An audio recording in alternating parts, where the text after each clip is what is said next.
Here are top 10 ideas for you to optimize your real estate costs. Number one, be remote first. That is going to be the biggest lever that you can leverage to optimize your real estate costs. Number two, look at reducing the office footprint that you have. If you don't need offices in certain cities where you have fewer number of employees, let them go at the earliest time possible. Number three, look at moving away from conventional offices and go into co-working or managed offices. At the outset, they might look a little bit more costlier, but in the long run, they would help you optimize your real estate costs better than a conventional office.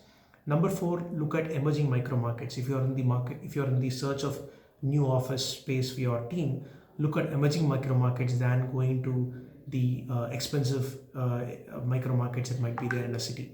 Number four, right size your office.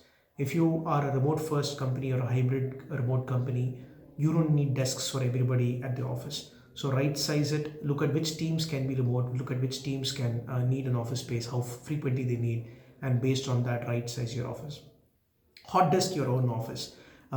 You can, with 50 seats, you can actually serve your employee strength of 150 people by rotating the access by using a hot desking solution. That's a great way to optimize your real estate costs. Look at flex capacity. Rather than having dedicated conference rooms, dedicated boardrooms, dedicated discussion rooms, you could let go of those dedicated spaces and use a shared amenity from a co-working operator for those days that you need a boardroom, you need a conference room. That's another great way to optimize real estate costs. Look at using monetizing your excess capacity. If you're on a long-term lease and you can't be let go of the office for whatever reasons, look at monetizing your conference rooms that you don't use, or desks that you don't use, or meeting rooms and discussion rooms that you don't use. So that's another way to optimize real estate costs. And lastly, negotiate your rental agreement, balance the rental term, lock-in periods that give you a higher rental agreement, and a higher lock-in period obviously gives you lower monthly rental costs. But at the same time, it also locks you in for a longer duration, so the flexibility goes away. So optimize rent per month and flexibility.